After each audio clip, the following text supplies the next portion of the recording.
Facebook wasn't really born in Silicon Valley, right? So that's got funding there. Huh? You said? Got funding there. Though. Yeah. But it's supply and demand, right? I mean, you have On more momentum. capital on the West Coast looking for good deals, and I think you have probably more companies here looking for. You have fewer, VCs that are investing in good companies, and I think it helps to enforce a kind of valuation. I think normalization, at least on the East Coast versus the West Coast, which I think allows companies to weather the storm maybe a little bit better. I think there is a bit of a bubble to some extent, and valuation inflation, as you put it, on the West Coast. And the story's still being written, right? I mean, Is it maybe losing billions of dollars. Here would be a little bit more B2B versus maybe a bit more B2C on the West Coast, or is that just a? But anything, I mean, if you just take the same firm and it's in Silicon Valley, the price will be just twice as much. Just because of the rent? Just because. I mean, you just look at the deal. The second I look at the deal here, I'm like, okay, that's an $8 million. Oh, it's a 16. Okay. Same company. There's also the philosophy, I think I was reading somewhere where, they throw money at these companies to just grow as fast as you can. They don't care about the fundamentals of a business, and I think that's anathema to how we invest. I mean, you have to have some plan towards profitability. Growth, yes, is important, and you don't want to be capital constrained, but you need to show me how you're going to make money eventually. I think these companies get so big, and then they try to figure out how they're going to make money. Think of Uber, right? I mean, I don't know, it's a very risky proposition. Yeah, I guess Silicon Valley is really more interested in momentum than necessarily having all the business fundamentals in order at the time. Yeah. So how do you think about milestones in that context? Right? Sorry, I think you have a question. Can you get the microphone?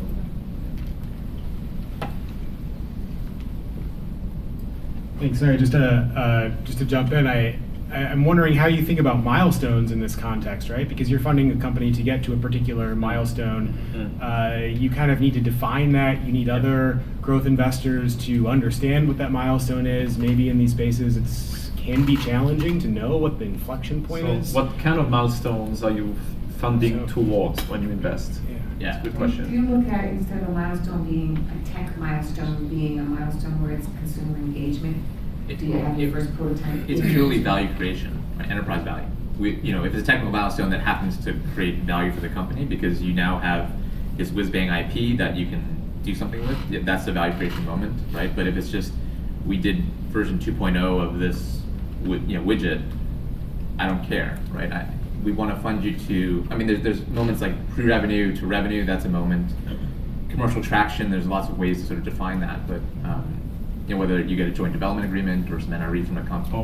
Or in medtech, sometimes having the FDA approval, which is a huge regulators milestone. can. Absolutely. I have two companies that work in safety, and getting a safety rating is a milestone, right? It's something you can publish. But I rarely am pushing my companies for a technical milestone. Right. As I always just point out to them, investors are pretty stupid, self-included. It's very hard to talk to an investor and be like, look how awesome that technical breakthrough was. It was so hard. The other side's like, maybe, I don't know. You're already 10 times better than what's out there. Do you need to be 20 times better? Maybe 10 can't even enough? tell if it was hard. You gotta be too smart to tell it's Right, I hard. don't know. You did it now. So it's always good enough of a technical improvement or price improvement, exactly. I don't even know if and you then did it get too to good, market. right? Exactly. So for me, it's all around how can you prove to someone who's quite dumb. So, I always say this again. Say it again, like I'm even dumber. Okay. How can you prove to somebody who's pretty dumb that you're making progress? What could those kind of easy to understand from the outside milestones? So early on with my deep tech companies, I'm really pushing NRE and customer engagement.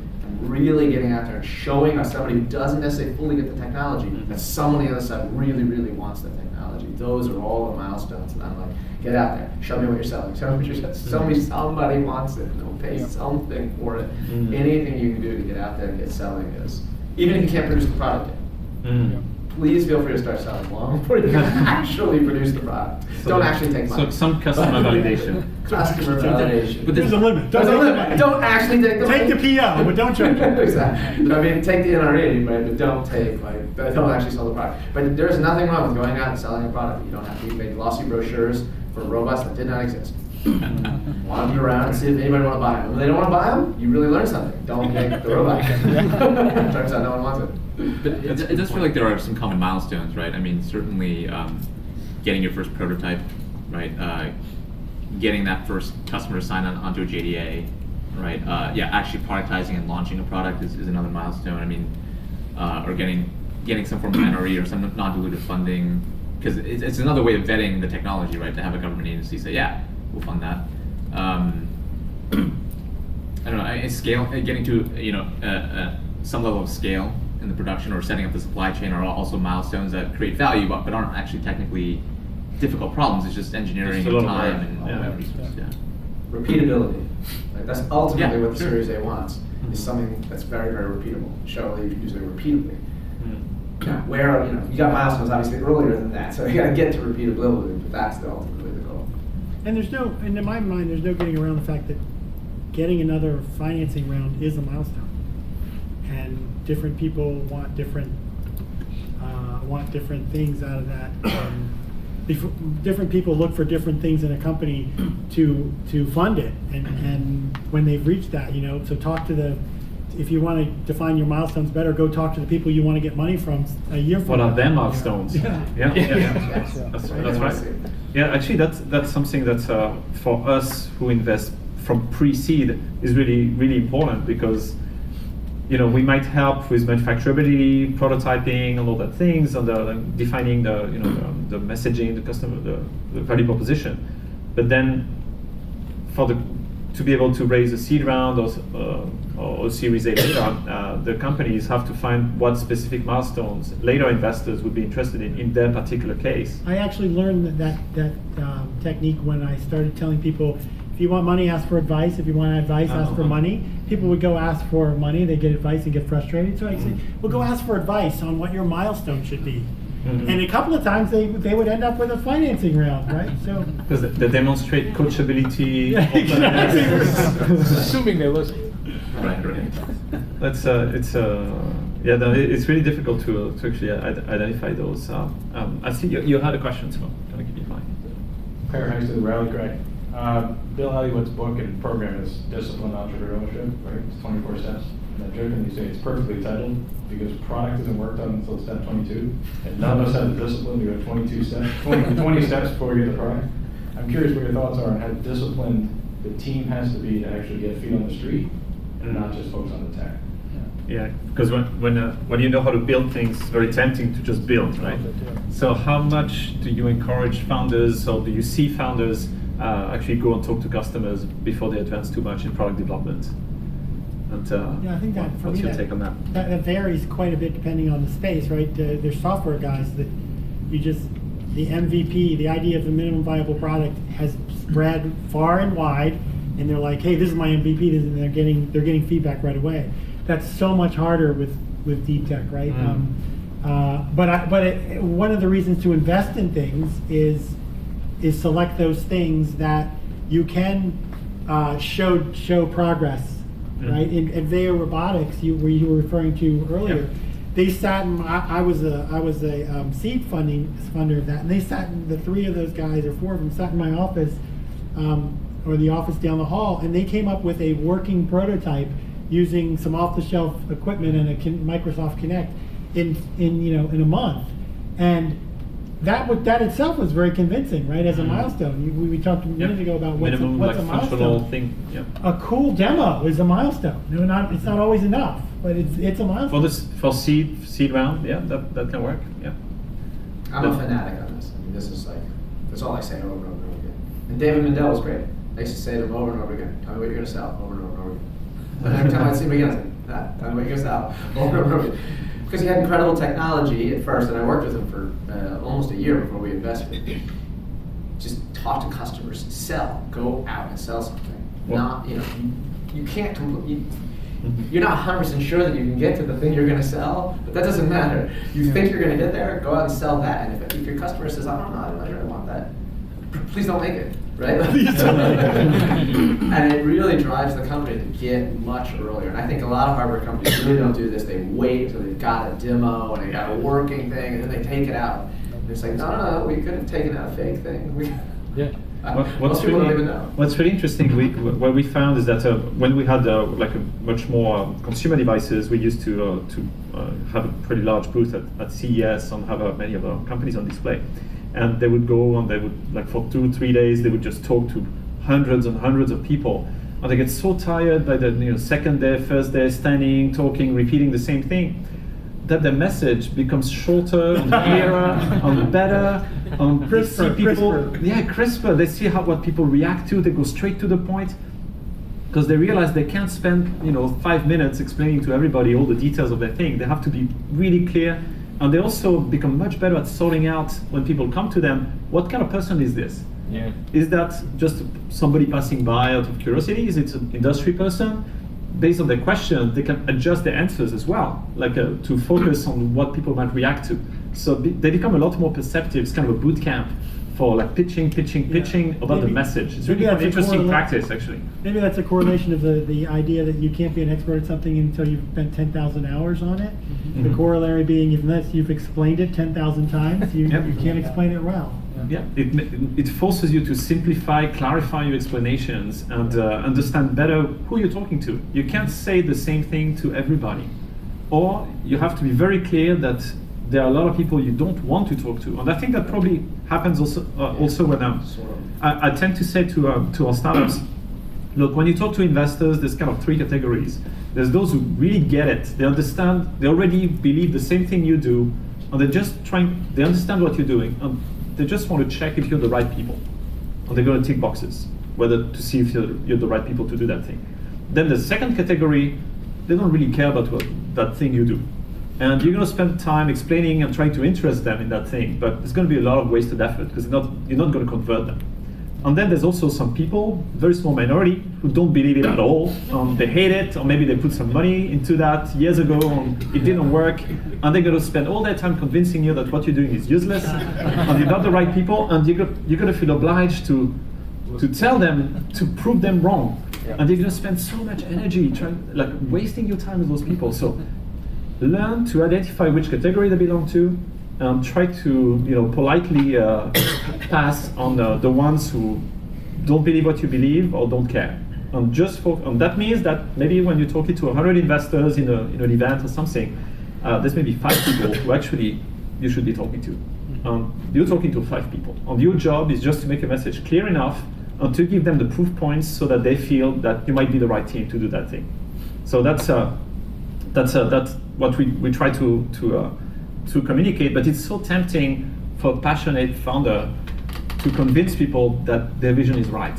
And, do you feel that as well? I think the reality is a lot of technical founders don't really know what the market is for their app. I mean, they have a hammer, they're looking for nails, right? So even if it's a screw, they're going to try to hammer it down. And I think it's kind of difficult to believe that you could ever train enough technical founders to go out to the market first and take those 20 steps before they launch a product. That's almost never going to happen. So at the stage that we're investing at, is oftentimes we have to look at the technology and say, I understand you want to use it for this, but what else is it good for? Is it a platform technology where we can use our training and our connections to industry to understand whether there is a market? And other indicators oftentimes are, corporates or strategics that are sniffing around, or they've given you some money, or they tell you that they want this, please build it for me. They give an NRE. So I think that there's lots of signals to pull technology through, and that's more important than what the entrepreneur tells me. We're going after this market, because oftentimes they're wrong. I think the key there is for entrepreneurs to keep the motivation and the joy of what they're doing and the interest they have in the field. I think over time, if they really struggled for a couple of years trying to find a market that they were really passionate about, and then after so much effort find another market that maybe they're not so passionate about but actually is working, it's viable. Yeah. They'll be like, okay, that's let's see what we can do with that. But that type of pivot is difficult, in particular when you have, as you mentioned, platform technologies that could apply to many different sectors. Maybe there's one that could be huge in the future, but maybe it would take, let's say, it would apply to automotive, but it would take 5 years to get there. But in the meantime, maybe you could apply that to smaller segments or other markets, and then you can be choosing how tactical you want to be with your markets and your applications. Do you see those situations? I think that's where you want to have discipline, though, actually, is when you're doing that market research or that Selection. survey, and to figure out the go-to-market strategy, right? And Because the oftentimes- biggest market is not necessarily the best one to start with, right? Yeah, absolutely. And you want to find the right partners at the right time. You want to rely on experts in the field that can sort of help you navigate and show you the way.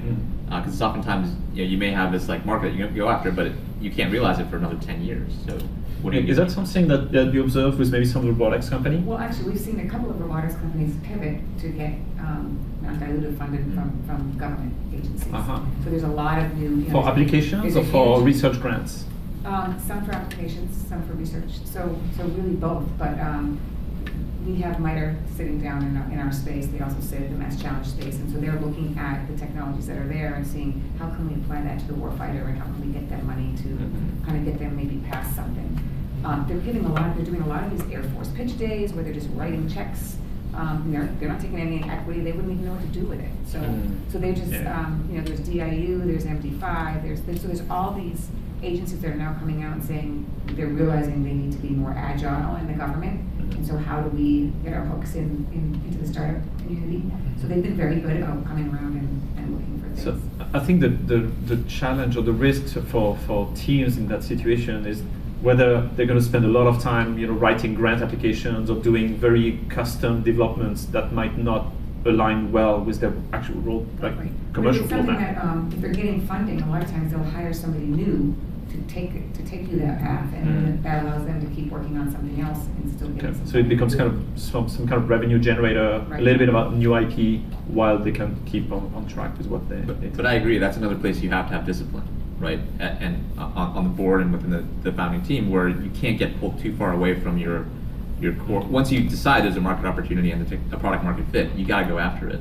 And if there's non-dilutive funding that's sort of hanging out here and it's too far off course, we'd say forget about it.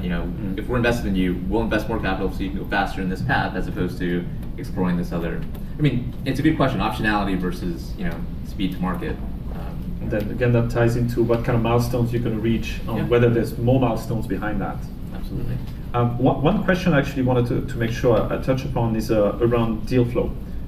Because I mentioned that for us, investing at pre-seed, the challenge is to actually get the companies to hear about us, because it's very hard for us to hear about them because they're not very visible. So we get a lot of recommendations through our network, but it's hard to be everywhere. For example, in Boston, our network is kind of just getting started, which is also why we organize these type of events. But in your case, how do you find the companies to invest in? And what are the typical sources, or if you just think of the maybe recent deals you've made without mentioning the names of the companies. If you don't want to disclose, you can just mention what kind of path that followed to get to you.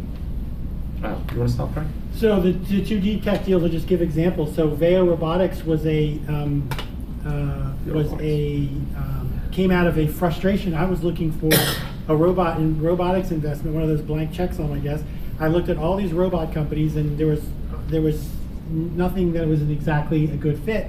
And people were always pushing me to these collaborative robots. Well, go look at these collaboratives, all these new stuff in collaborative. And I thought to myself, well, what makes a collaborative? And this is a little bit. So to clarify for those who are not familiar, it's robots that can work alongside humans. Because Right. normally robots are actually very big, very strong, very dangerous, and very fast. So as they come close to you, they'll stop. Yeah. Veo has a different solution to work with actually a non-collaborative robot to kind of make it collaborative. Right. Yeah. So it became retrofits kind of a chip on existing. my shoulder that they called it collaborative, and a collaborative robot, but they took all the good things about a robot out of it. To make it collaborative, they made it slow and weak. And I thought to myself, you could make anything. You could, put that label on anything if you take the meat out of it. So it became kind of a chip on my shoulder, and it was a lot of luck as well. We knew the guy who became the founder. Me and a colleague had worked with him before, and we asked him, hey, you have some experience in the robot space. If you could build something that was software centric, what would you build? He wrote it on a napkin. We gave him $250K to write a business plan. Then we gave him $1.25 million. So you knew the build it people out. before they even In that had the case, company. well, I knew Okay. one guy. Okay. And I trusted him. He had been a CEO in my portfolio before. I trusted him, and I trusted his ability to recruit. The second deep tech deal is a circuit protection deal, and that was one that I took off the on the unsolicited pile. Mhm. That's where being at a big company like with the name Siemens, you just get a ton of Mhm. deal flow that, for the most part, doesn't get a deep look. Mhm. And I said to myself, this power stuff is interesting. I took this power deal off the unsolicited pile. I said, I'm gonna find out about this stuff. Mm. This is a market that I should be able to call to the big house, and I should be able to say, what do you think of this stuff? Mm. And so in those cases, it was really, there's a lot of whimsy. I think there's a lot of. It's really two ends of the spectrum. Like you knew the people before the company, Yeah. and in the other case, like basically a cold application. Yeah. Okay, that's really quite broad. And in the circuit protection space, there was another factor. It was, again, totally whimsical. I come from a family of blue collar people, and I was desperate to do a deal that I could explain to my parents, that they would understand. And all of a sudden they had this next generation circuit breaker. Well, my dad's an electrician, so he would understand. He would finally understand something I invested in. Forget this AI stuff, right? It was, hey, I'm going to build a circuit breaker where your kid sticks a fork in the outlet and he won't get electrocuted because it's that good, right? And it was just, it became a mission. The parent thing is I can relate because I was working in China for a long time. My mom was telling everybody, oh yeah, my son is in China, because she couldn't explain what I was doing. But now I'm back in France, and she still says I'm in China. It's simpler, but well. How about you? How do you look at I think deal flow? To add to the categories, so there's cold inbound, obviously, there's lots of that. There's the in-network referrals, so folks portfolio companies that refer on, things like that get a bit higher, sort of hit rate. We think of a couple other categories though. So we shop from our own closet as well. So our portfolio companies oftentimes are these platform technologies with several market verticals that they go after. But it may be that the market that they're in isn't necessarily like going to coexist with the market that they could go after, and so you need to sort of create a separate entity and a separate funding vehicle to get that to start, right? So that's sort of what I call shopping from your own closet. There's also sort of hypothesis-based or thesis-based investing. So we look at a space, we landscape it, map it out, and we think about where are there opportunities? And oftentimes it comes from diligencing companies and passing a number of times before you see, oh, okay, so there's a space here that isn't being covered, and if I found a technology to address that, that would be a deal. So you already validated the need, and you're looking for the companies that was addressing it effectively. Right, you're hunting with a spear in that case, not a net. So. Okay. Matt? Do you guys ever go to demo days? Is that how you ever find? Yeah, but that's more for fun, right? Like, I go to say hi to friends. No, I mean, you do keep your eyes open, obviously, but the pitch competitions and the networking events I find are generally low yield to get into the pipeline and through to an actual close. I love demo days, and I end up putting companies on my list to check up on them.